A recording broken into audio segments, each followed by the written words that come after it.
Hello and welcome to the show. We start this week's FailRace episode with the awesome Fox on Forza Horizon 4. Now, they are doing a team race against some AI vehicles. You know, it's all supposed to be in some very slow cars. The AI's idea of what to pick is curious. That's definitely not supposed to be in a normal race. No, you're not supposed to be able to drive that outside of the very specific mission.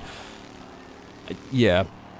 I mean, it's a choice. It's a choice for their racing, although surprisingly, actually, it had some speed compared to some of the other cars in the field, so there we go. We have Masderati up next on Need for Speed Unbound. Now, they're playing some multiplayer. Another person has a very large accident with an AI traffic car and then proceeds to have a magical BMW.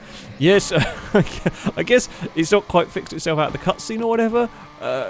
Regardless, it is driving around on its roof, and then doing some flips, and then doing some cartwheels, and then some twists, and now it's just basically flying at some of this point.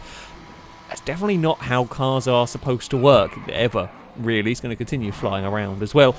Sticking with Need for Speed, we have Call Me Subie up next. Now, two of them have found a rather glitchy, weird area where you can kind of play around with cars, and sometimes they ping out of the water, and sometimes they float. Or hover, I guess, might be a better way to describe it, and then spin and twist around, and then kind of drive about a little bit, or move about a bit, I should say, while over the water. Yeah. Again, sometimes Need for Speed does get confused as to what to be doing with cars. Again, not generally how vehicles work, although it does in the end get reset. Dragon Hunter is up next on Need for Speed Most Wanted. They are driving around in the little Alfa Mito. It's not the easiest car to get away from the police with, especially not when there's an awful lot of them trying to chase you down. Turns out this time the police department is actually fairly effective. It's a huge ram from one of the SUVs, and the Alfa goes for a perfect roll. Like, perfect, right? Actually takes out the Ford, but lands on its wheels and can carry on, although I'd imagine would have sustained a decent chunk of damage from that one. Rock Tuner is up next on Wreckfest. Now, they've got the big, ridiculously strong truck doing one of the missions where you have to cause as much chaos as possible. I mean, the idea is simple. This truck destroys just about everything in its path. Hell, it barely deviates from its path when it hits one of these. However, one of the wrecks manages to, or debris even manages to go underneath the truck, and, well, this is what happens when you have one of these indestructible trucks meets a little bit of awkward debris. It can go for a massive roll. James is 200 up next on SnowRunner. Now, I know what you're expecting to see. Yes, I know exactly what you're expecting to see, because it is SnowRunner at the end of the day. But it's a little bit of lag up ahead, and a truck gets teleported backwards slightly, and it's not the glitchy off to space we go, just a good couple of backflips. Again, does land on its wheels, can even carry on, which is rare for a vehicle on SnowRunner to have got away with a glitch in a vague, usable state. Jordan is up next with, I mean, not quite the vague, usable state. So they are going to, well, they're going to spawn in a twin steer, they're heading off to do a mission, and they're going to tow another truck in an attempt to carry multiple things. Okay, I can kind of see the logic behind it. The problem is they get a little bit too keen on connecting the winch, and they connect it before they've got out of ghost mode. And that upsets the game greatly, and it decides the twin steer should fly across the map until it hits the edge of the world, and then plummet to the ground. I mean, it's not the glitchiest flight I've ever seen in SnowRunner, and that's saying something, but it is one of the more impressive just distances and lengths of flights for the twin steer. It does come to a rest upside down, as I said, at the edge of the map, and the other truck, well, that hasn't fared much better. I mean, it is better, but not by a huge amount. We have Rob up next on Junkyard Truck. They are minding their own business, doing a little bit of off-roading, just heading towards an objective, as you do, when out of nowhere a washing machine or a cooker or whatever it was fell down the mountain, as you do. You never know when random appliances might try and ruin your day. It happens. It happens to us all. Up next, runs the long drive with Butter Thunder. Now, they are exploring a building when they hear a rabbit coming towards them, and naturally, they do the sensible thing. They go onto the roof of said building. The rabbit has other ideas of how to mess with their day. I did not know they could do that.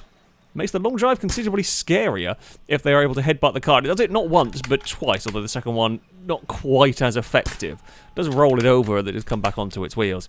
That is a terrifying rabbit. It does eventually gets shot and is killed. Although the player should probably have paid better attention to their surroundings, because there is one of the zombie things hanging around on the roof. Doesn't really seem to care about the player all that much, but you know, there we go. Blitz is up next on BeamNG Drive. He's messing about with one of the half cars. I mean, these things are funny. They're very silly to be messing around with. It has got a new skill. This is surprisingly good at balancing. The wheelies and all of that, okay, sure, these things are designed to be messed about with in weird ways. I don't think they're supposed to manage that. It's quite well parked, actually. Very well balanced on the nose. Small Man is up next on Project Cars 2, racing around Long Beach, when we have, well, it's a proper brown trouser moment. Up ahead, there is some AI cars having an accident, but it is a last-second dodge through the middle of all of it, just about manages to survive in one piece. Yeah, it's sketchy moment, well held and well avoided. So the Nissan gets a big bump in the braking zone from one of the faster class cars. It goes for a spin. Okay, that's one thing. As it tries to turn around, it does not do a safe rejoin, managing to punt another one of the LMP vehicles or whatever they are. And amazingly, the player survives all of that. And finally, we have Mateus on Assetto Corsa, again with a multi-class race. This time it is BMW trying to go alongside a McLaren. McLaren launches it across the curb, and the BMW has a bad day. Gets scooped by a Toyota for good measure. Yeah, too wide down here is dangerous. Too wide down here is very dangerous, and McLaren getting that little bit of airborne across the curb just can't keep it together. The BMW, it kind of started when we were on board. You just see a lot of sky and a lot of floor. It starts having a very big crash. It hits something that stops the big crash. It's on board a car behind that manages to see everything and just about avoids it.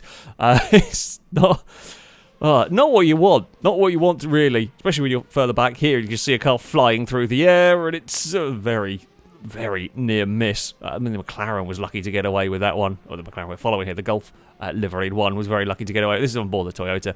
Yeah, just it bounces away into the air. It's the sudden sort of stop in the air that brings it back down to the ground that's sketchy as well. Toyota's never going to be able to avoid that. It got no chance. And we'll go for a park against the barrier, collected by some other things as well. I think I spotted a Lister Storm. Always good when you see a Lister Storm. But there we go.